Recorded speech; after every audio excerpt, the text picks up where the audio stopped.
নমস্কার বন্ধুরা, secret destination চ্যানেলে আমি পূজা জানাচ্ছি আরও একটি নতুন ভিডিও আপনাদের সকলকে স্বাগত। গত দুটি পর্বে আমি আপনাদেরকে দেখিয়েছিলাম যে আমরা কি করে দিল্লি পৌঁছালাম। আজ এই পর্বে আমি দেখাবো দিল্লির কিছু বিখ্যাত সাইট সিইং, অর্থাৎ দিল্লি এলে কি কি ঘুরে দেখবেন। দিল্লি ঘোরার জন্য 2 দিনই যথেষ্ট। 2 দিনের মধ্যেই দিল্লি আপনারা ঘুরে ফেলতে পারবেন। আজকে দিল্লির সাইট সিইং এর প্রথম পর্বে কিছু কিছু স্পট আমরা দেখাবো। দিল্লি ঘুরতে এলে আপনারা বাস, মেট্রো কিংবা প্রাইভেট কার ভাড়া করেও ঘুরতে পারেন। আমরা স্কুটি ভাড়া করে ঘুরেছিলাম। স্কুটি ভাড়া করেছিল 500 টাকা এবং তেল নিজের খরচায়। প্রসঙ্গত জানিয়ে রাখি, দিল্লি ঘুরতে গেলে আপনারা বাসে ভাড়া করেও ঘুরতে পারেন। বাস ভাড়া জনপ্রতি পড়বে 400 টাকা। এছাড়াও মেট্রো করেও ঘুরতে পারেন। দিল্লির প্রত্যেকটি স্পট প্রত্যেকটি মেট্রোর সাথে কানেক্ট করা। আপনারা মেট্রো পাস করে নেন তাহলে খরচা পড়বে 150 টাকা দিনে, একদিনে জনপ্রতি। মেট্রো ছাড়াও ডিটিডিসির বাস চলে, সেটি করেও আপনারা ঘুরে নিতে পারেন। তাহলে চলুন বন্ধুরা, কথা না বাড়িয়ে আজকের এই ভিডিওটি শুরু করা যাক।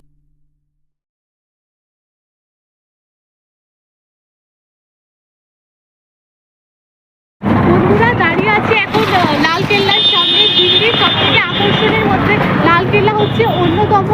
এই লালকেল্লা খোলা থাকে প্রতিদিন সকাল 9টা থেকে 4:30 পর্যন্ত। ওল্ড দিল্লি স্টেশন থেকে 1 কিলোমিটার এবং নিউ দিল্লি স্টেশন থেকে 4 কিলোমিটার দূরত্বের মধ্যে পড়ে। আজকে লালকেল্লাটি বন্ধ আছে, এটা 26শে জানুয়ারির পর খুলবে। আজকে আমি এখন দাঁড়িয়ে আছি 25শে জানুয়ারিতে, আজকে আর দেখা যাবে না। লালকেল্লা দিল্লির লালকেল্লা, যা লাল কিলা নামে পরিচিত, মুঘল সম্রাট শাহজাহানের 1638 সালে আগ্রা থেকে দিল্লিতে রাজধানী স্থানান্তর করার পরে এটি তৈরি করেছিলেন। লালকেল্লা লাল বেলেপাথর দিয়ে তৈরি বলেই লালকেল্লা নামে পরিচিত।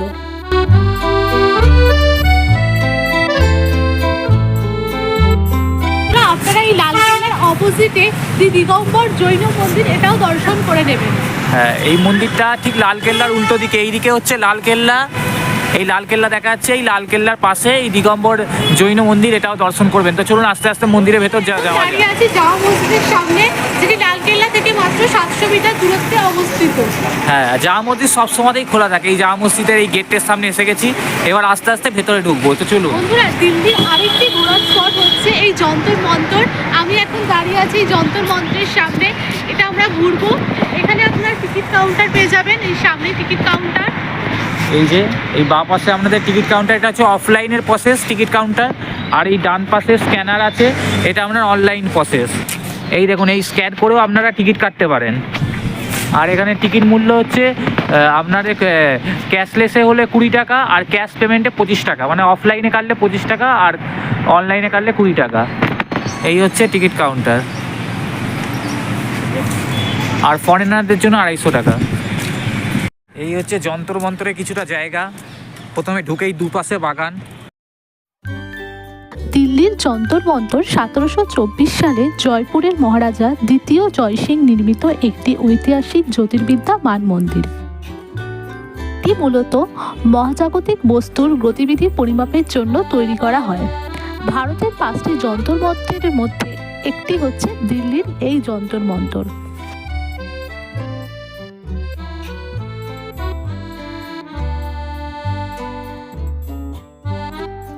বন্ধুরা, আমি এখন দাঁড়িয়ে আছি গুরু বাংলা সাহিব। এটি দিল্লির একটি দর্শনীয় স্থান। আপনারা যন্তর মন্তর দেখার পর এটি দেখবেন। হ্যাঁ, যন্তর মন্তরের পরে থাকবে এই যে গুরুদুয়ারা বাংলা সাহিবের গেট।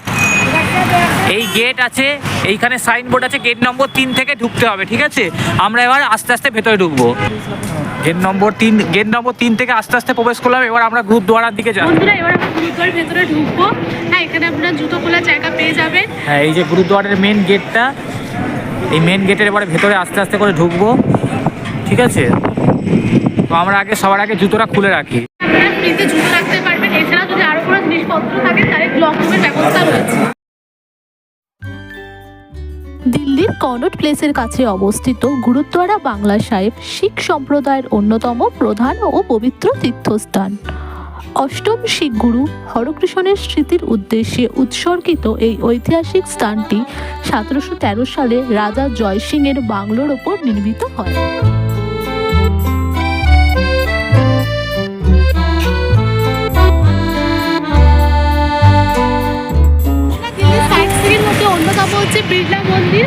কিছু এটা বিড়লা মন্দির। এই যে সামনে এখানে ওপেনিং টাইমটা বলে দিই, সকাল 6টা থেকে 1:30 অবধি খোলা থাকে, 1:30 থেকে 2:30 বন্ধ, 2:30-এর পর আবার এই মন্দিরটি খোলে। আপনারা শ্রী বা ওই গুরুদ্বারাটা দেখে এই মন্দিরটা দেখতে পাবেন। 2:30 থেকে 6টা। এই হচ্ছে মন্দির।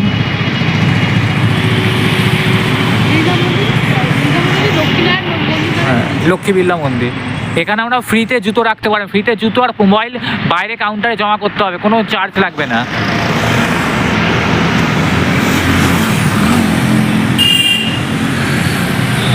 মন্দিরটি আপনাদেরকে বাইরে দিয়েই দেখালাম, ভেতরে কিন্তু ফটোগ্রাফি ভিডিওগ্রাফি কোনো অ্যালাউ নেই। মন্দির দেখার পর আপনারা রাষ্ট্রপতি ভবন এবং ইন্দিরা গান্ধী মিউজিয়ামটি দেখে নেবেন।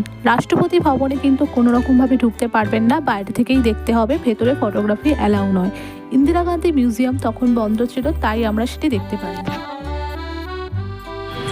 বন্ধুরা দাঁড়িয়ে আছে এখন সাফদারগঞ্জ টমের সামনে।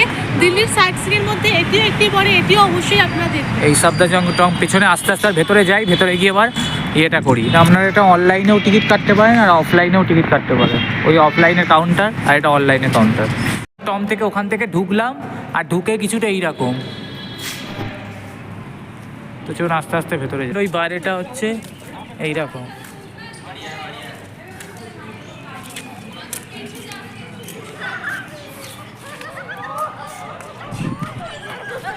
মসজিদ,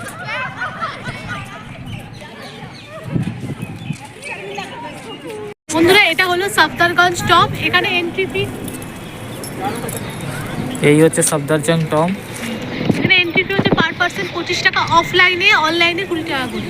সাফদারজং ছিলেন মুঘল সম্রাট আহমেদ শাহ বাহাদুরের উজির। তার মৃত্যুর পর 1754 সালে তার পুত্র সুজা-উদ-দৌলা স্মৃতিসৌধটি নির্মাণ করেন। এটি লাল বেলে পাথর ও সাদা মার্বেল দিয়ে তৈরি মুঘল স্থাপত্যের নিদর্শন। এই টমের অপোজিটে পড়ে লোধি গার্ডেন, সেটিও আপনারা দেখে নেবেন। দিল্লির সাইট সিইং মধ্যে হযরত নিজামুদ্দিন দরগাও পড়ে। এটি দিল্লি শহর থেকে প্রায় 9 কিলোমিটার দূরত্বে অবস্থিত। নিজামুদ্দিন দরগা 1300 থেকে 1400 শতাব্দীর প্রখ্যাত সুফি সাধক খাজা নিজামুদ্দিন আউলিয়ার সমাধি ও পবিত্র মাজার।